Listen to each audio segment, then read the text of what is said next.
Good morning. Welcome to Centene Corporation's third quarter 2020 financial results conference call. All participants will be in listen-only mode. Should you need assistance, please signal a conference specialist by pressing the star key followed by 0. After today's presentation, there'll be an opportunity to ask questions. Please note this event is being recorded. I would now like to turn the conference over to Jennifer Gilligan. Please go ahead. Thank you, Kate, and good morning, everyone. Thank you for joining us on our third quarter 2020 earnings results conference call. Michael Neidorf, Chairman, President, and Chief Executive Officer, and Jeff Schwaneke, Executive Vice President and Chief Financial Officer of Centene, will host this morning's call, which also can be accessed through our website at centene.com.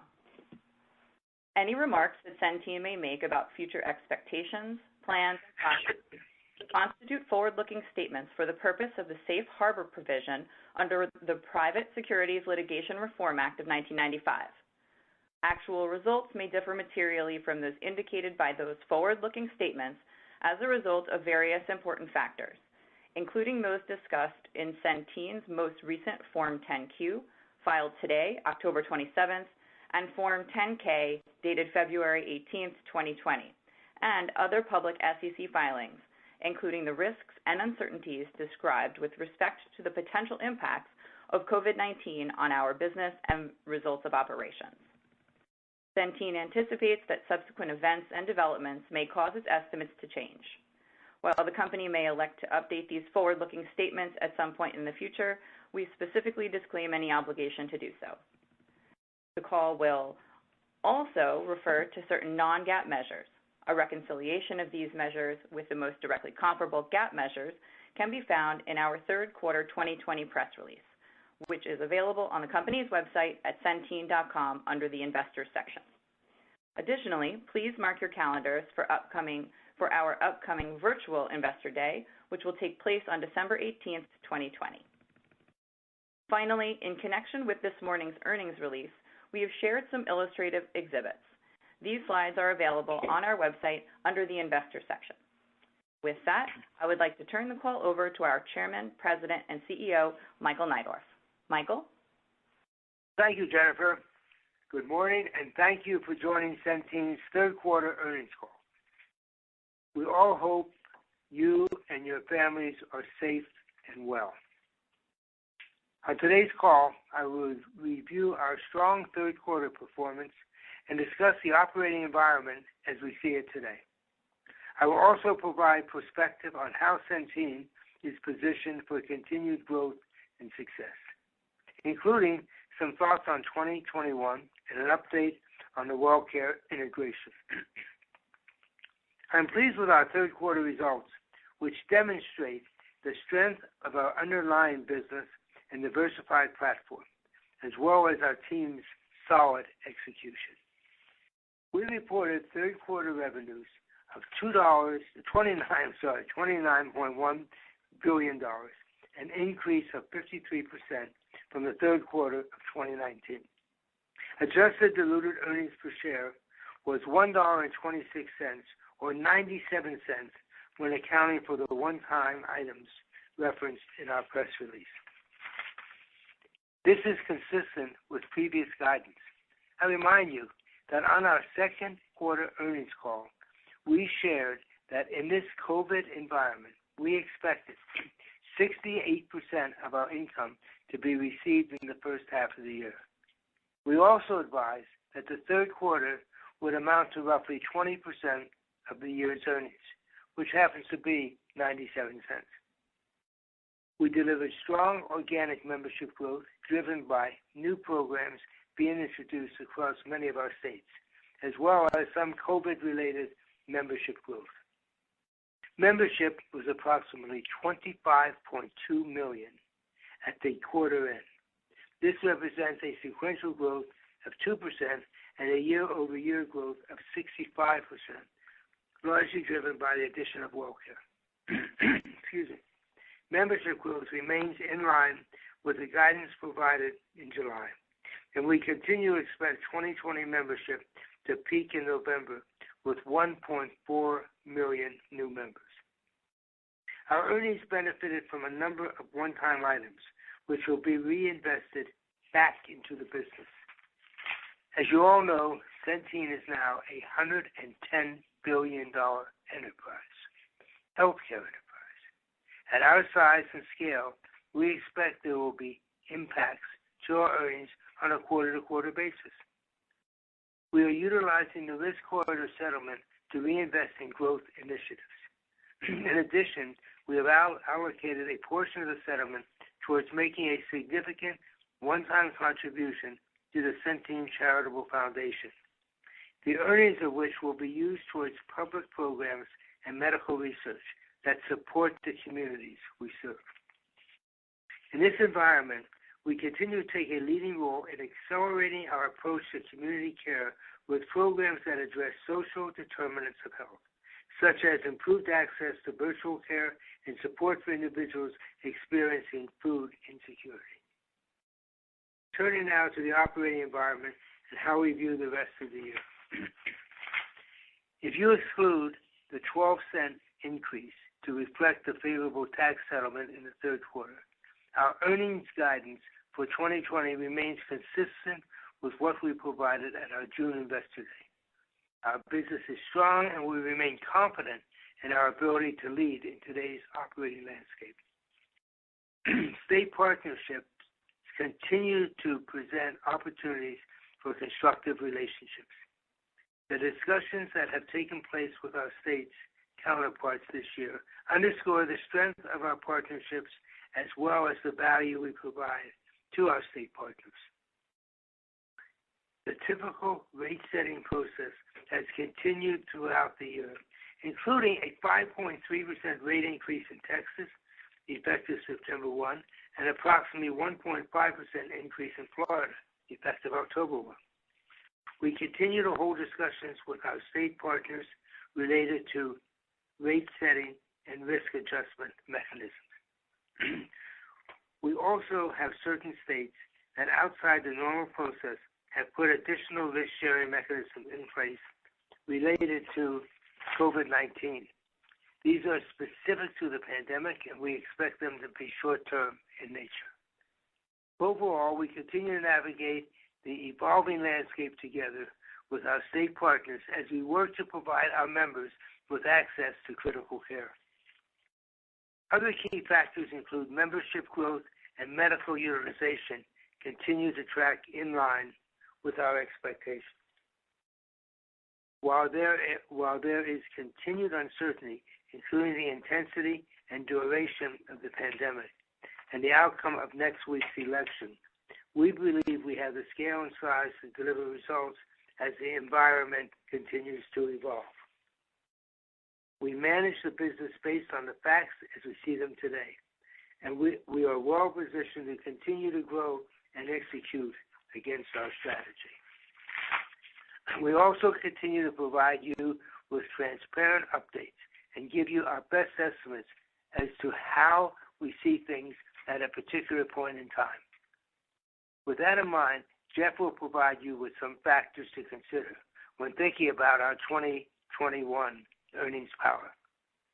As is our practice, we provide details at our December Investor Day. However, in these unusual times, we want to ensure that where the factors are known, you are considering them for your models. I'll highlight here that we continue to see attractive opportunities for growth, both organically driven and by an uptick in RFP pipeline, and through delivering on the WellCare deal accretion. In addition, we see potential opportunities for investment consistent with our disciplined M&A process. The WellCare integration remains on track and is progressing well. Our finance and HR systems are integrated seamlessly, and the New York plan integration was completed timely, in line with the state's expectations. Routine integration activities will continue throughout 2021. At our upcoming virtual Investor Day, we look forward to sharing more detail regarding our outlook as well as our strategy to transform Centene into a healthcare technology enterprise. In summary, We're pleased with our third quarter results, which demonstrate the strength of our underlying business and diversified platform. We intend to demonstrate solid growth in 2021, driven by WellCare deal accretion and organic growth. And we continue to see significant opportunities for growth longer term as additional states look to manage care as a solution to their healthcare needs. While some uncertainty remains, at our size and scale and with our capabilities, Centene is well positioned for continued success. Before I hand over the mic to Jeff, I again want to thank and recognize the continued commitment and dedication of our employees. It is because of their relentless focus that we have been able to continue to serve our members during these times, while also accelerating programs that support our communities. The value of the system and people we are investing in to continue to prove themselves. Stay safe, wear your mask, and stay well. With that, let me turn it over to Jeff. We're going to make this that one.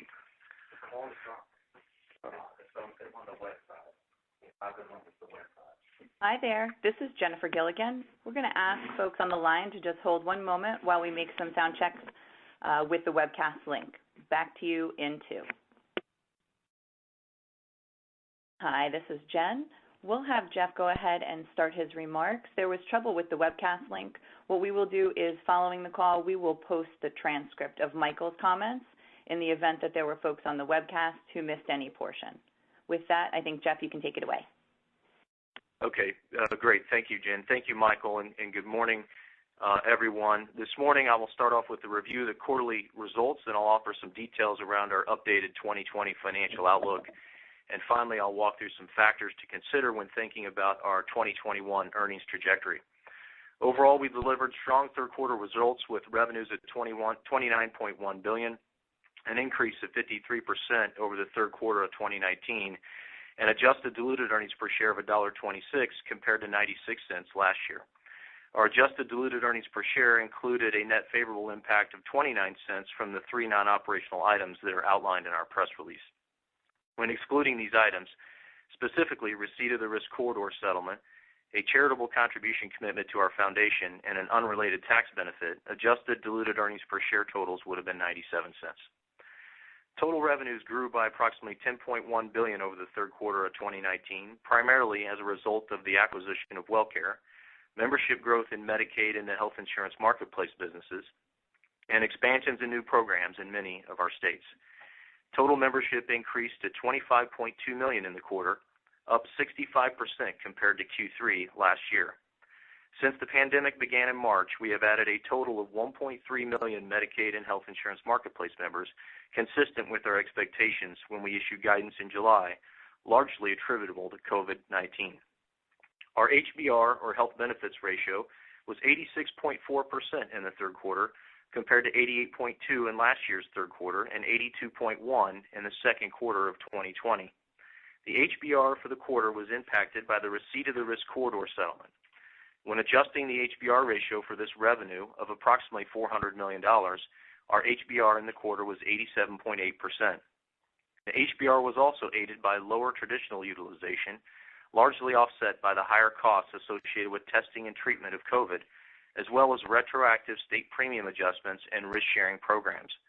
Utilization in the third quarter trended toward normalized levels in most geographies. This rebound included a combination of traditional utilization and COVID-related medical costs.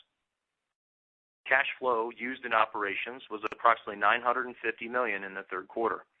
The cash used in operating activities in the third quarter of 2020 was due to a $1.6 billion health insurer fee payment and a $1.2 billion risk adjustment payment associated with the health insurance marketplace business, which both occurred in the third quarter this year. With cash flow from operations of $2.5 billion through the first 9 months of 2020, we expect 2020 cash flow from operations of between 1 and 1.5 times net earnings.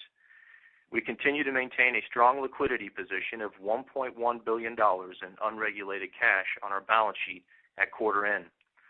Debt at quarter end was $16.8 billion, which includes $93 million of borrowings on our revolving credit facility. The borrowings on the revolver are denominated in euros to hedge our international investments. Our debt-to-capital ratio was 39.1%, excluding our non-recourse debt, compared to 39.7% in the second quarter of 2020. Our debt-to-capital ratio is 37.4% when netting our unregulated cash with our debt at quarter end, which represents a 150 basis point decrease since March. Our medical claims liability totaled $12.9 billion at quarter end and represents 52 days in claims payable compared to 51 days in the second quarter of 2020. DCP was impacted by the COVID pandemic, pass-through payments received at the end of the quarter, which were paid out in early October, membership growth, and the timing of payments.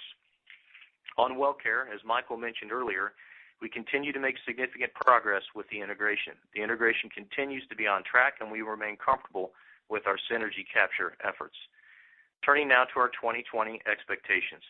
For the full year, we now expect revenue to be within a range of $109.8 billion and $111.4 billion. This is $400 million higher than our previous guidance midpoint, predominantly reflecting the risk corridor settlement recorded this quarter. Our revised adjusted diluted earnings per share guidance of $4.90 and $5.06, up from a range of $4.76 to $4.96, represents a 12-cent increase at the midpoint, driven by the tax benefit that we recognized during the third quarter. A reconciliation of our changes to guidance is provided in our press release issued this morning.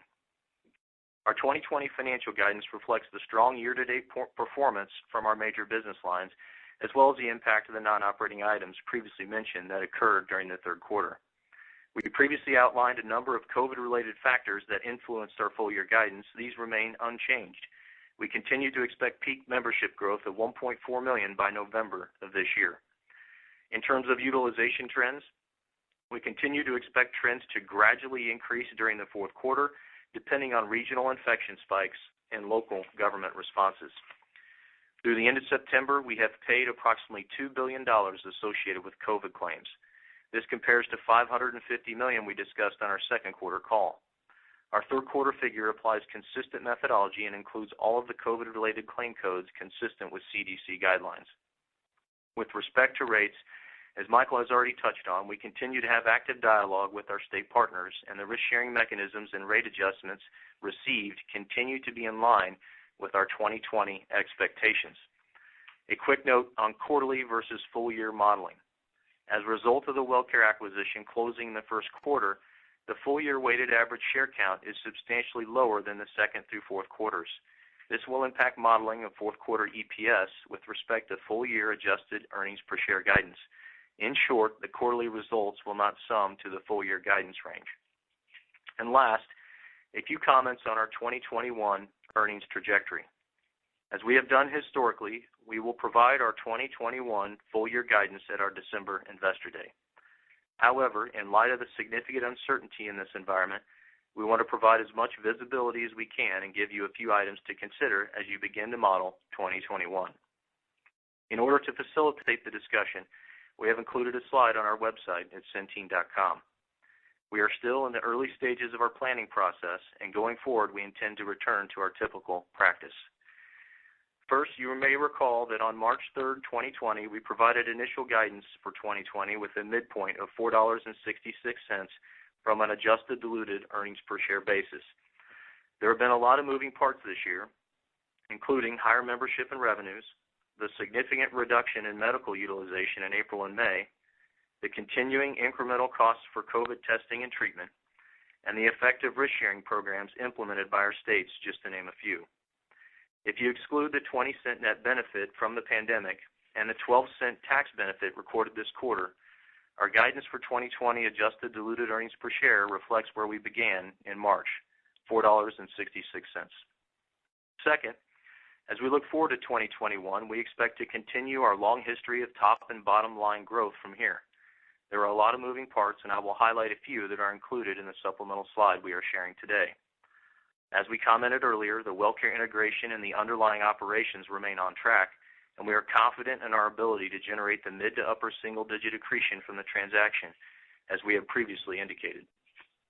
Third, We anticipate solid year-over-year organic growth generated through new programs and the expansions of existing programs, such as Medicare and Marketplace, that will contribute to our earnings trajectory. Fourth, we expect some of the Medicaid rate adjustments and risk-sharing mechanisms to carry over into next year. And finally, COVID and traditional utilization represents a number of unknowns dependent on the trajectory of the pandemic.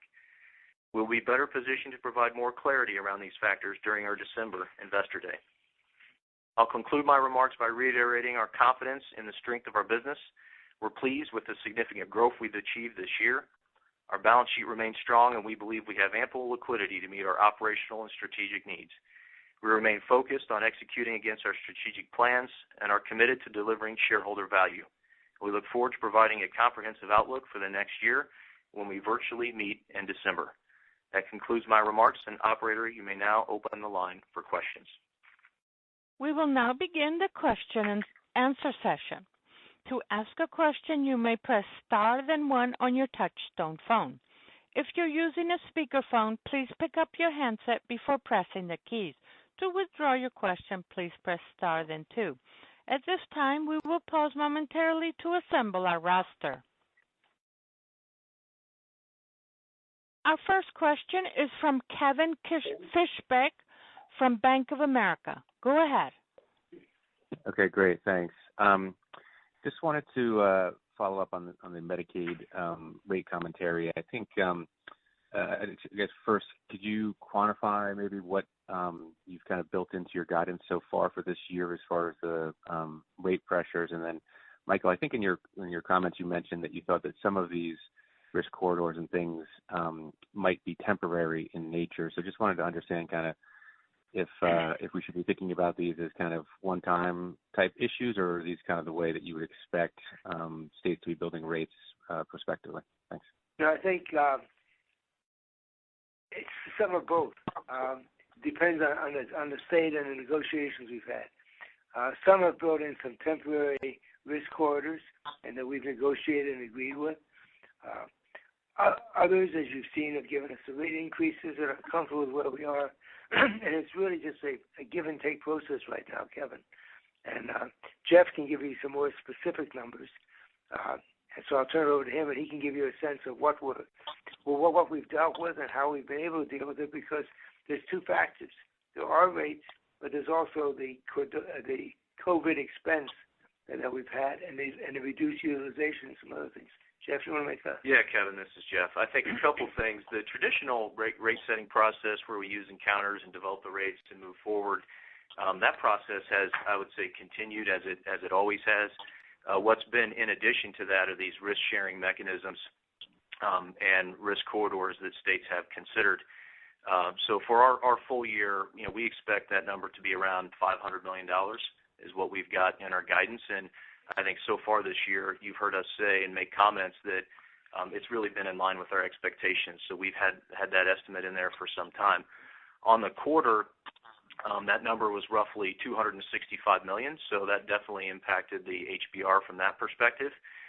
And then again, as we look forward to next year, we expect that to be lower than the $500 million as we head into next year, because some of these programs do expire. I think the reason why they carry forward to next year is a lot of them are driven by the state fiscal years, which, as you are aware, are not January through December, so it's not a calendar year.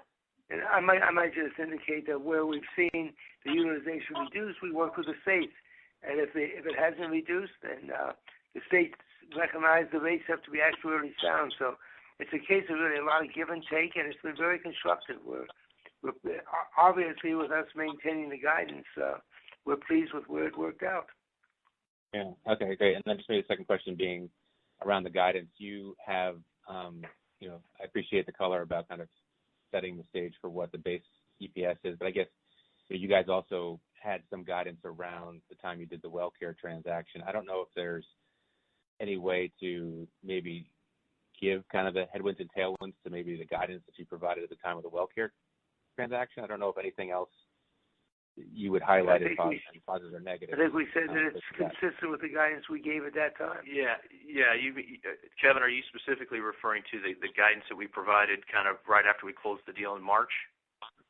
Yeah, exactly. So, you guys talked about the accretion and from that, so I guess you're saying that hasn't changed at all. So I just wondering if there's anything else around the core business plus or minus that you would highlight as headwinds or tailwinds to kind of how you would have thought about the business back in March.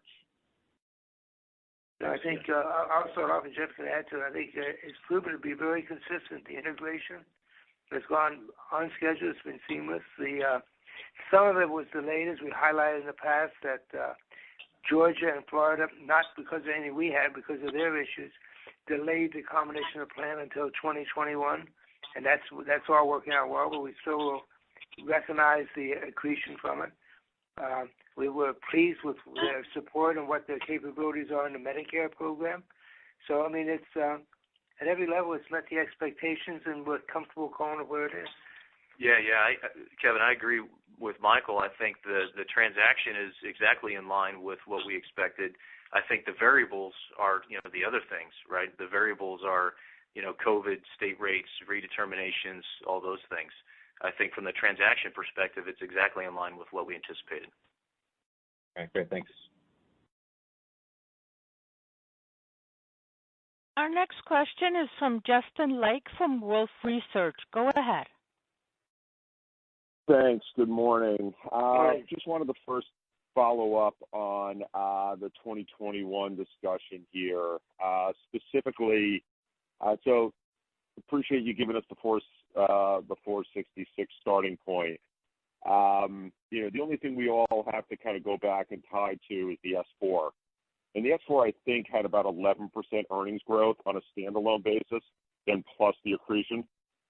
So with the starting point being different, is it reasonable just to assume that about the same level of EPS growth that was in the S4 for next year, 11% plus the accretion gets me to about 550? Would that be a reasonable ballpark to be starting at, or Jeff, is there anything you want me to think about beyond that 11% number? I'm going to let Jeff respond to it, but I keep in mind, we're trying to give you some sense, but guidance to forward the real number, we'll give you the bridge and everything on December 18th, Justin. So, I mean, there's a balance we're trying to strike here, not letting people get ahead of themselves or us, but we're not trying to find what the guidance is at this point. Go ahead, Jeff, you want to? Yeah, Michael, I think you're right. I mean, what we're just trying to do here is just give you some key factors to consider, to think about as you bridge from 2020 into 2021. I think the challenges with the S4, I certainly appreciate that people could go back and try to use that number. The challenge is that was pre-COVID, and it was also pre-New York rate changes and built over a year and a half ago. So I think from our perspective, we believe, bridging from this year is a more appropriate place to start. Okay, and again, maybe. Yeah, go ahead. Go ahead, Joe. No, please. The full number, we'll have the full numbers for you in our December Investor Day. Is it fair to say that maybe the consensus number around 570, 575 might be optimistic relative to the starting point without giving a specific number? We're not. Hey, I appreciate where you're trying to get to, but we're in the early stages of our AOP, and I'm not going to. We have a cadence, and we did say because of this year we try to give you more. We're not trying to tell you what the range of the guidance is. That's for as long as we've been public. We've done that in December, Justin. So let's recognize what we have given you as a starting point. But come December, you'll have the full bridge. All right. Thank you very much. Thank you. Our next question is from Ralph Giacobbe from Citi. Go ahead. Thanks. Good morning. Just wanted to go back, Jeff, and make sure I got the numbers. Any way to split out sort of the third quarter impact of the higher COVID cost versus the premium rate adjustment and then the risk sharing that you cited, if you could break out those three buckets. Yeah, when you mean the premium, the risk corridor we quantified as $400 million. The state premium and risk adjustment changes, the number I gave was $265, so that had an impact on the HBR. And I guess the way I would think about it is you have to take all these items into account, lower investment income, the state takebacks, lower overall. I would say utilization was slightly below a historical perspective, really driven by the COVID pandemic. But you have to take all those into account when you look at the quarter. So hopefully that gets you what you need. Okay. All right, fair enough. And then just a quick follow-up. You noted sort of investments you're making in the fourth quarter around MA and HICS. Just if you can give us a sense of how you're thinking about sort of enrollment growth for maybe both those segments in 2021. I know the landscape file was just recently out for essentially both in exchange, I think, just yesterday. Thanks. Well, we have a expanded geographic footprint that we've highlighted, and it's the earliest stages of enrollment, and I think it's at a point I'm not going to speculate based on the few points we have to this point in time. But as we've said, we're comfortable with the capabilities of WellCare in this area, and I'm looking forward to the results. Okay. Our next question is from A.J. Rice from Credit Suisse. Go ahead. Hi, everybody. Morning. Not to beat a dead horse here, but I have two quick questions. But first of all, relates to the 2021 outlook. I sort of end up at about the same place as I think Justin was saying. And you start at 466, you add about 38 cents, or the midpoint of the WellCare accretion, incremental accretion for next year, gets you into the 505 range, and then you add 10 to 11% for organic growth, 555. So for relative to your slide, then you've dealt with the WellCare accretion and the organic growth.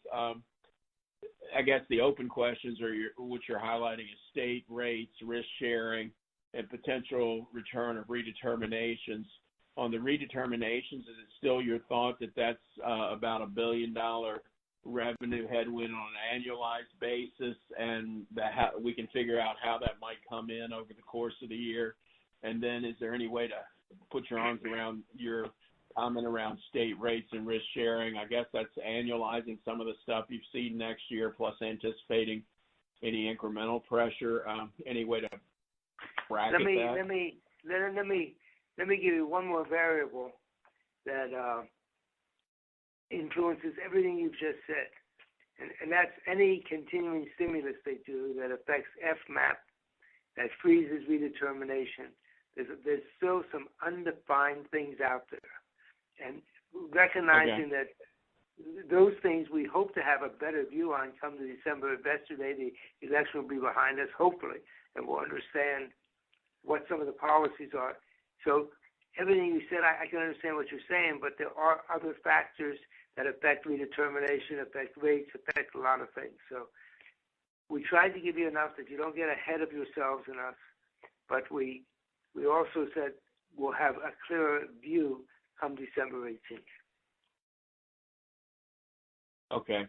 On my other question relates to what you're seeing in enrollment. So I think second quarter call, you guys had said you thought you'd get to about 1.4 million incremental lives versus where you were at Q1, and that you'd see that peak in November. I just want to confirm that you still think you'll see the peak in November, and the ultimate peak is going to be the incremental 1.4. It sounds like you think you're on track.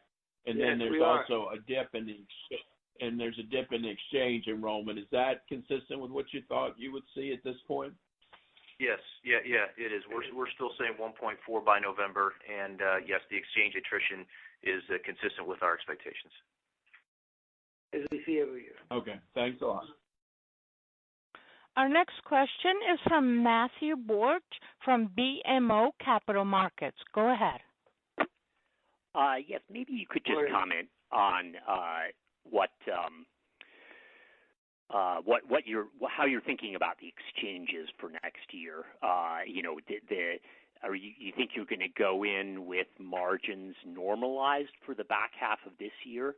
Obviously, the first half of this year was disrupted. And what, if anything, do you see in terms of the competitive environment?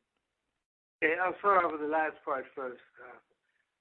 We like competitive environments. I think I've said that many times. It really helps grow the space. when you're the largest and the others are very small relative to you, it's incumbent on you to really do all the work to grow it. But you get competitive environments, it grows, and in that environment, the leader tends to grow very well. And I mean, I've seen that all my business life in much more competitive areas, consumer packaged goods. So we're comfortable that we're well positioned competitively for growth, and we're in the planning stages, and we see normalized margins. Yeah. I think it's, obviously it's hard to compare, 2021 to 20, and we're still obviously in the early cycle of our annual planning process as far as what we expect utilization to be looking into next year, because obviously we're still going to be with COVID and have that going into next year. So that's part of why we're just trying to give you directionally today where we think things are going to land, and then we'll have full details for you in December. And again, as Michael mentioned earlier, we're still in the early stages of the enrollment, and so I think once we get better data on that, which we'll have for you in December, we'll have more comments. If I could just ask one more on the enrollment, the outlook for this year, when you talk about the peak enrollment in Medicaid for next month, November, what gives you the confidence that why are you so sure that's a peak in November? Why does it keep on increasing? Yeah, I mean, certainly the extension of the enhanced FMAP helps. So, what's happened is it's really been driven by the suspension of the eligibility redeterminations, the bulk of it. And so we'll see. I mean, I think we're just comfortable holding the 1.4 in November. I think we'll get there. That's our expectation. And could it go higher? It's certainly possible if they continue to extend the stimulus, but we'll have to see. And and the numbers we gave you, we're tracking on the 1.4. That's right. Yeah. Okay. Thank you. Our next question is from Sarah James from Piper Sandler. Go ahead. Thank you. So I've been looking at the year-to-date fall-off in HIX, and if I go back a couple of years, it was about 5%. Last year it was 3%. This year it's almost flat. And last time you guys had lower HIX churn, it compressed margins. Is it having the same effect this year? Yeah, I think, first of all, I think the keeping the members longer this year was due to intentional actions that we took in order to extend grace periods as a result of the pandemic. And so I think you really can't compare year to year from an attrition perspective. And then the other thing I would comment on is, again, with the COVID pandemic, it's hard really to judge, profitability of that extension this year versus any other year. We're just in a unique environment. Okay.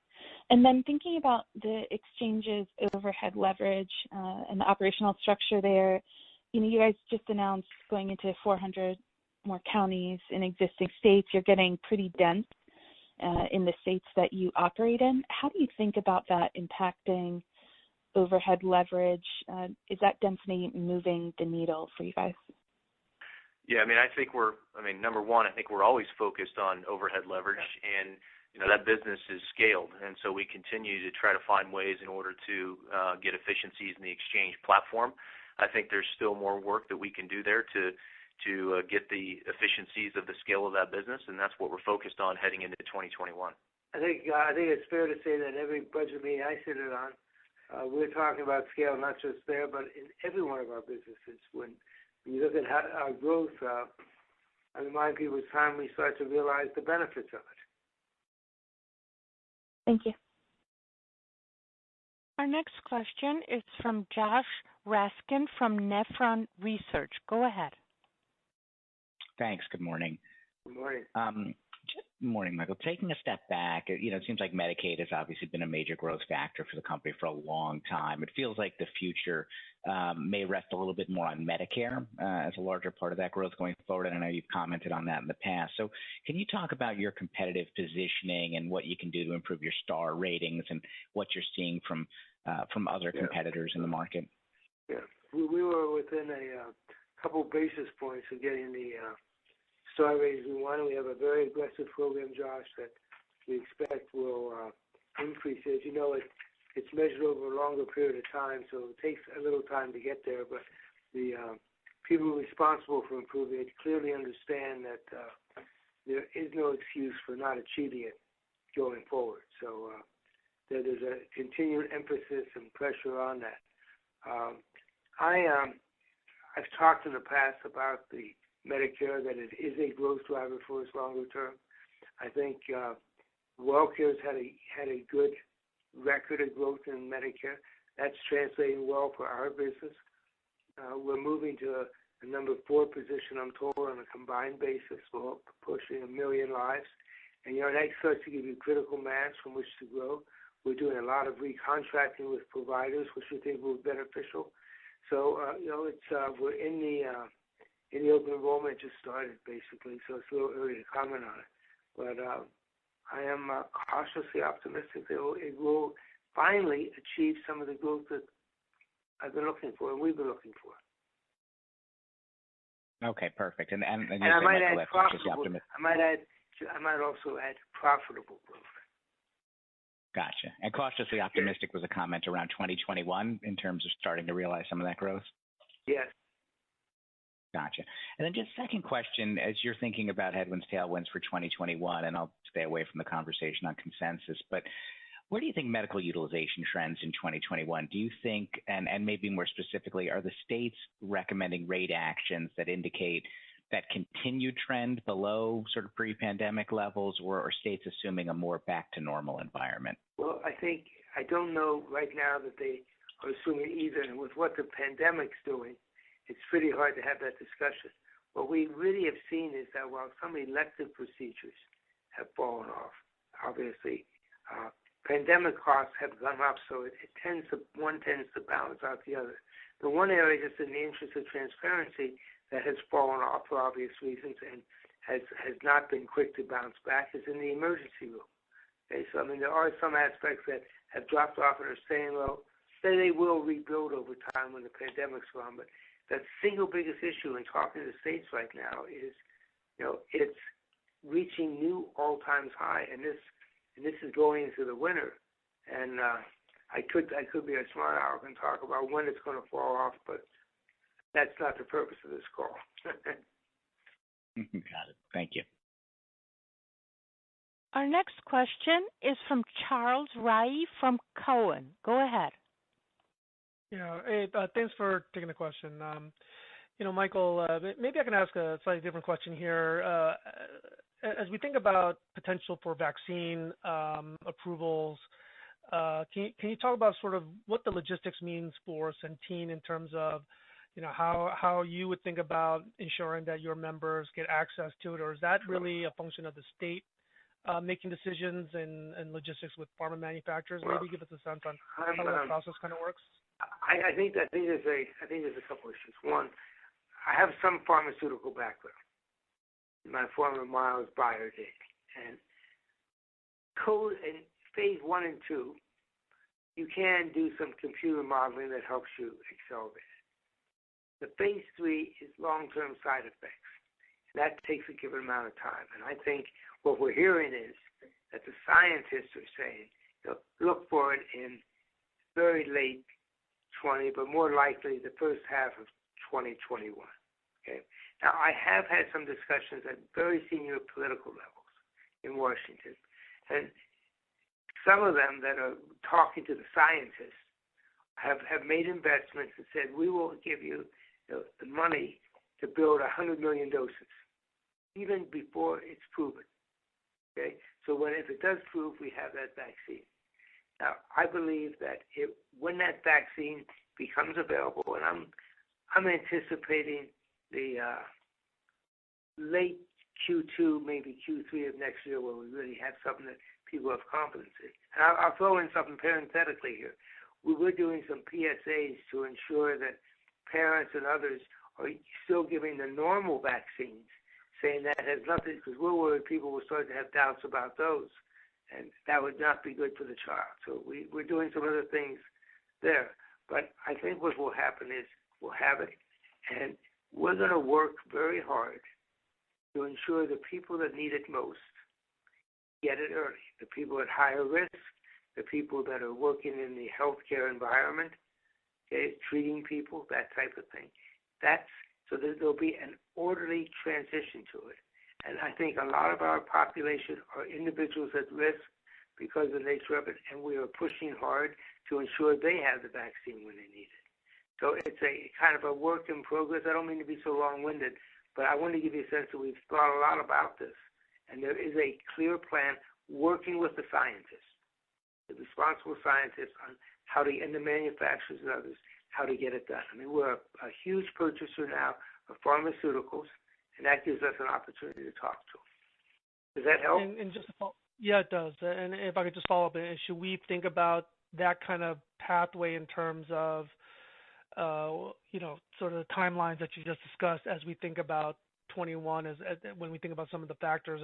Is it fair to assume that you're going to build in that kind of conservatism as we think about next year as well?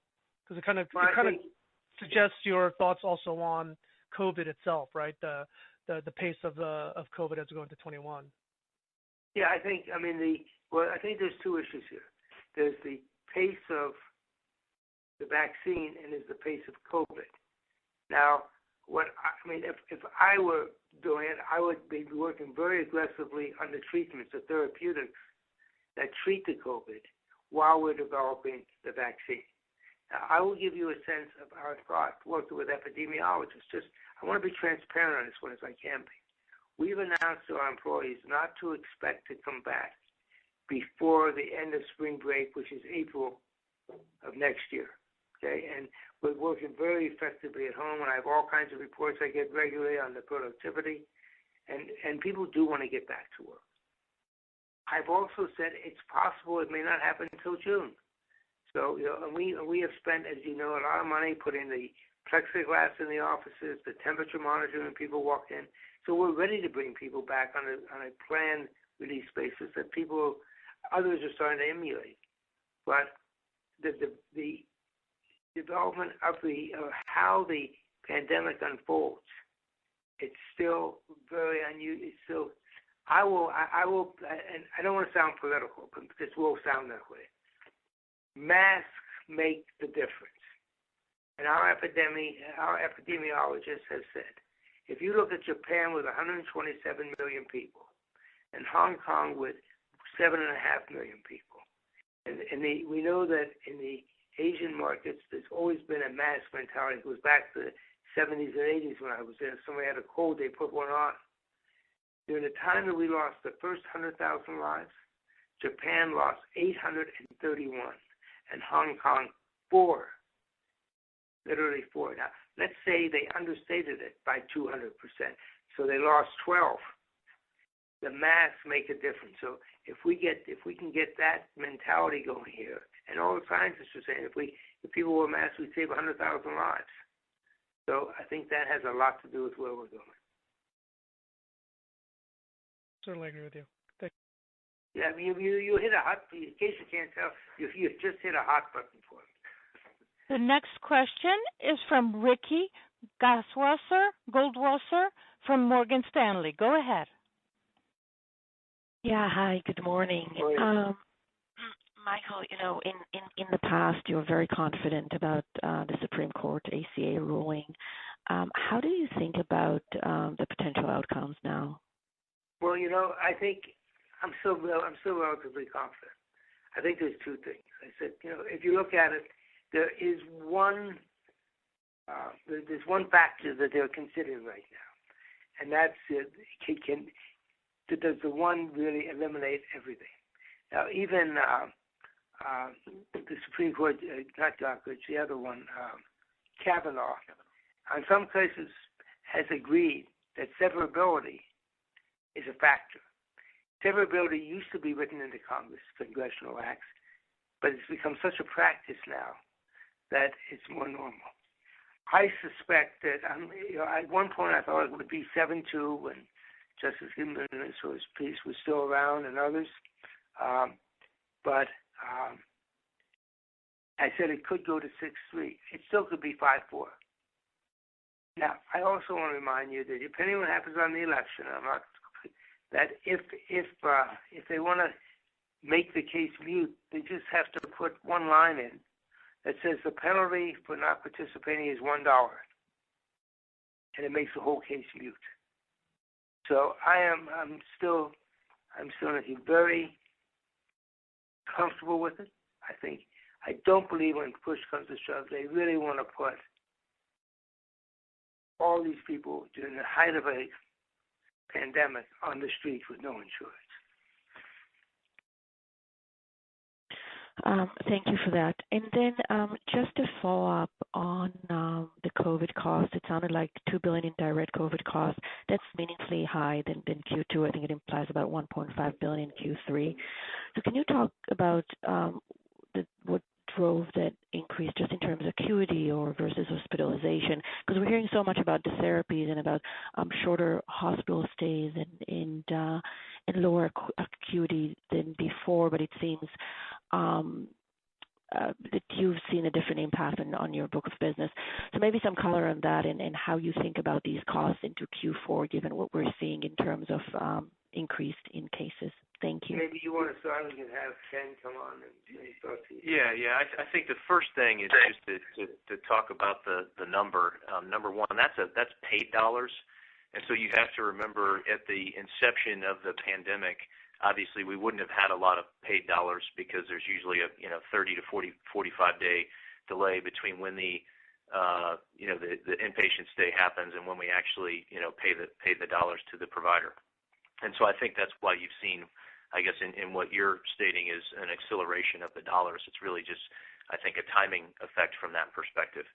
But what Michael has stated and what we've talked about at our Investor Day and in the quarters that we've reported is that we have seen lower traditional utilization, higher COVID expense, and when you aggregate those two, utilization from an expense perspective is just slightly below the historical average, and that's certainly what we've seen. Our next question is from Stephen Tanal from SVB Leerink. Go ahead. Thanks for the question, guys. I guess just wanted to clarify on the 2021 initial outlook slide, you guys show state rates or risk-sharing programs as a negative.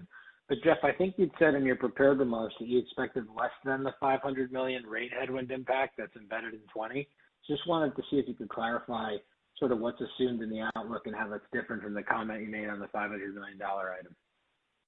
Yeah, I think, obviously those are reductions of revenue. I think that's the point, right, is that there's still negatives on revenue as you head into next year. And you're correct. What I said was our expectations were $500 million this year, and our expectation setting here today is that it would be something less than that in 2021. But again, I think if you look at, this year, we've obviously had a multitude of factors, including state rate changes, lower overall medical expense. We had, utilization that was significantly lower in April and May. So there were a lot of other factors offsetting all these items to effectively get back to our initial guidance that we gave out back in March. Okay, got it. Okay, that's helpful. And utilization. So earlier in the year, you guys had produced a chart that implied 3Q would sort of run above normal. I think it's a dated chart. It doesn't sound like that's occurred. But I'm wondering how you'd sort of frame what actually happened in Q3 and how you're thinking about Q4. Do you guys still expect sort of a deferred care bolus here to put you in excess of normal levels in Q4 or into 21?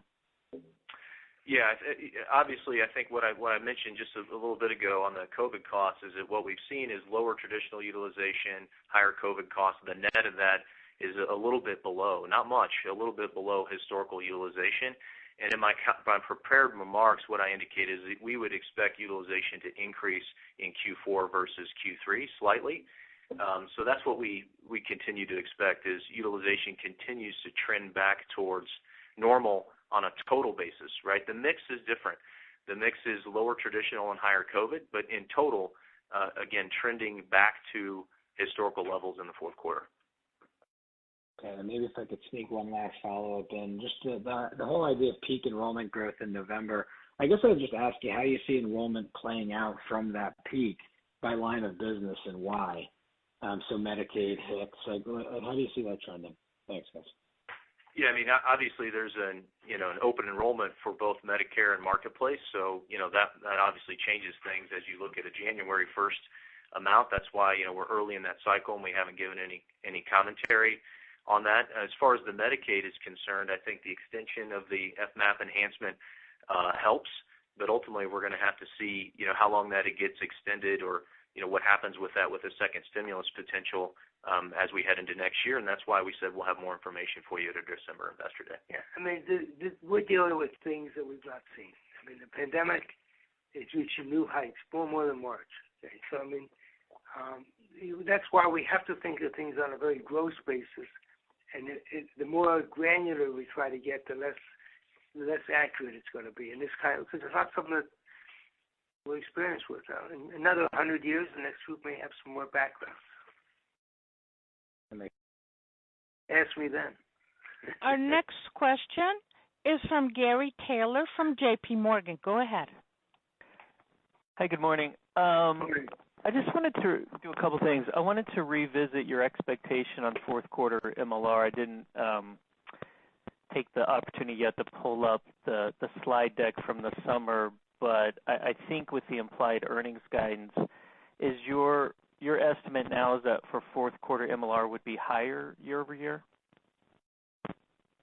Yeah, number one, I don't think we provided a fourth quarter MLR estimate. I guess from what we've given today, what I would look at is, kind of where we thought we were going to be before, and then you have the 17 cents, right? We talked about the 17 cents benefit that we had this quarter that we're going to reinvest in the fourth quarter, so that obviously would be a direct reduction to the previous fourth quarter number.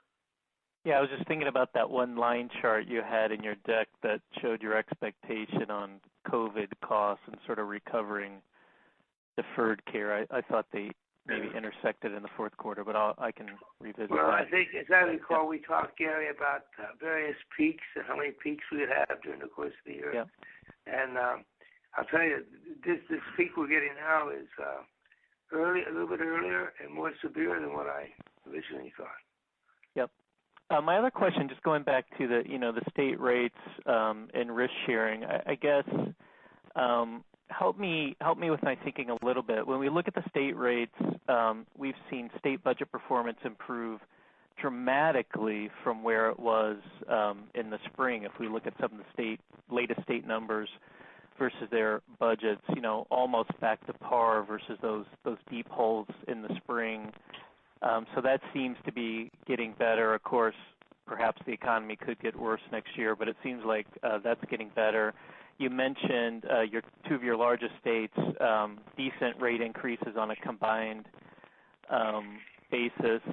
So that seems to be relatively stable. And on the risk sharing, with deferred care starting to normalize and COVID costs in the near term moving higher, it would seem like the risk sharing liability would be sort of diminishing. So I guess the question maybe is more on the state rate side. Is there any plausible risk that some of these state rate updates get reassessed during their fiscal year, or you're just leaving room for what might happen in July for the back half of 21? I think we're looking at it in totality, but we're also talking to states, Gary, about new products. Expanding it. They don't have SSI, they don't have long-term care, other things that save them significant money. So, there's so many different factors that I'm counting on having a little more visibility come December 18th. And we should, just because of the lapse of time and more experience, and we'll have a clearer version. So I think to try and speculate what's going to happen in the back half of 21 right now, it's really a throw in the dark, but versus having the benefit of the AOP we're working on in the various markets. We're in 37 states, so it takes time to collect that all, and it won't be the same in all of them. So give us till December 18th, we'll have more visibility. No, that's fair. I just, in my mind's eye, I thought maybe that line was maybe more of a plus-minus question mark, and you guys have it as a minus, and I just wanted to try to understand that a little better. I'm trying to understand the COVID and the timing. Right. But, some of it's the politics and what approach they take to it, too, Gary. Right. Understood. Thank you. Thank you. Our next question is from Scott Fidel from Stephens. Go ahead. Hi, thanks. Good morning. First question, just on the different pieces on enrollment and as it relates to the COVID impacts. So it seems like really the vast majority of the growth that you and others have talked about has just been from the suspension of the redeterminations, and the one piece of the puzzle that really hasn't seemed to play out much has been just the impact from the rising unemployment yet. So just interested if you guys can give us some thoughts on, sort of so far during the crisis, how much enrollment you've seen in Medicaid just from rising unemployment. Obviously, that's been coming down though more recently. So how you're thinking about that piece of the puzzle sort of trending in 4Q and into 2021. Well, I'll start. It's been bouncing around a lot because originally you had people on furlough where they kept some benefits, and as things continue, there's more layoffs, and we've seen that where they're not getting the benefits, and then they're moving to Medicaid if they have the wherewithal to go into the marketplace. So it's just such a swinging variable. There's so many factors. It's hard to be too granular. I'm not trying to be evasive, but I'm just trying to give you the things that we look at day in and day out, trying to sort it out. No, I get it. Definitely, that's why I was asking the question too. And then just a second question as well, and just sort of getting back to the rate discussion. So you've given us a few pieces of the puzzle. You talked about how Texas and Florida, you do have rate increases. Then you talked about a number of the states that have the risk corridor in play. Just interested, sort of the third piece, just in terms of states that have actually implemented cuts for FY21. If you could just give us some visibility into that, because we have seen a number of your states where the headlines read as cuts having been implemented. And I just want to understand whether those are actual cuts to the base rates, or does that reflect more of these risk corridor dynamics that you've discussed? Yeah, I think we've kind of aggregated all of those. I guess what I would say is what I mentioned before is the traditional rate setting process where you gather and counter data and trend that forward, et cetera, that is still that process continues to go on like normal. I would say the additional factor is some of these risk sharing mechanisms, et cetera, or the 1.5% rate reductions that some states have done. And so in general, we've accumulated all that, and that's contained in the $500 million that I mentioned that we had in our guidance for this year. Okay. All right. Got it. So the rate cuts are inclusive within that $500 million headwind. Okay. All right. Yeah. Thanks. Yep. Our next question is from Lance Wilkes from Bernstein. Go ahead. Yeah, I wanted to ask a question kind of focused on the provider contracting side of the situation. If you could just talk to a couple items there. One would be near term, what's the contracting opportunity if there are rate pressures and risk corridors, given the financial status of providers? It seems like with a lot of the bailout money, they should be in a stronger position than maybe we feared back in 1Q, 2Q. And then secondarily, if you could talk a little more long-term on your value-based care initiatives as well as instances where you're perhaps getting into care delivery or dabbling in it, to see how that's looking for a long-term aspect of contracting strategy. I think on the value-based, some providers are like it if there's a capitation rate, so that way their cash flow is strong. We had a couple ask, could we have a 3-month basis? We said, no, that's not how it works. So you can understand that. I think there was some trepidation trying to understand what it all means going forward. It could look good now. But I think as we work through it, we are having success in introducing value-based contracting. And we also know that as we introduce some and they become successful and the provider relations work with them to be successful, others will want it. So we're trying to do it in a very responsible way that we can support with the reports. We have real-time reports now we can support it with. So we see it growing, and we see providers starting to value it. Relative to our getting involved in care delivery, it's limited to our model in Florida that has some capability. We're not into a great deal of that.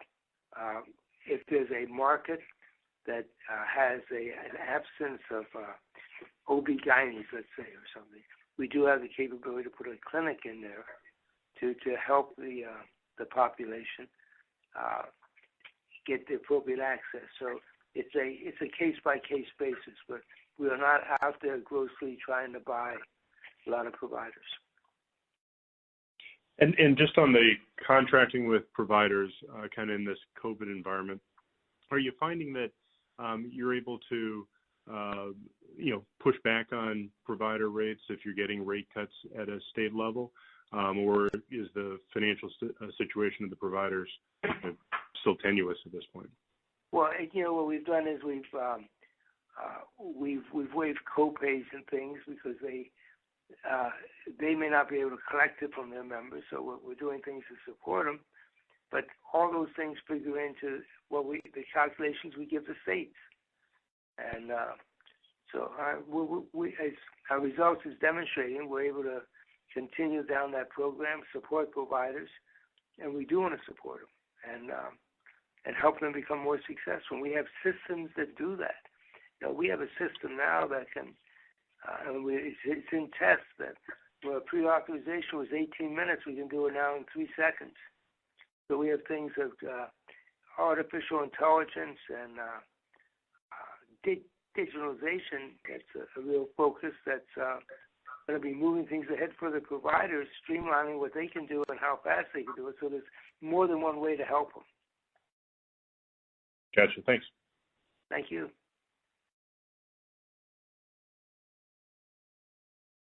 This concludes the question and answer session. I would now like to turn the conference back over to Michael Neidorf for closing remarks. Well, we thank you. We encourage everybody to stay safe, wear your mask, and I think you can see that we have, as an enterprise, the wherewithal to continue to do well. And when I say well, meet reasonable expectations. It's one has to recognize the environment in which they're working, and we want to do it the right way. So stay well. Take care. The conference has now concluded. Thank you for attending today's presentation. You may now disconnect.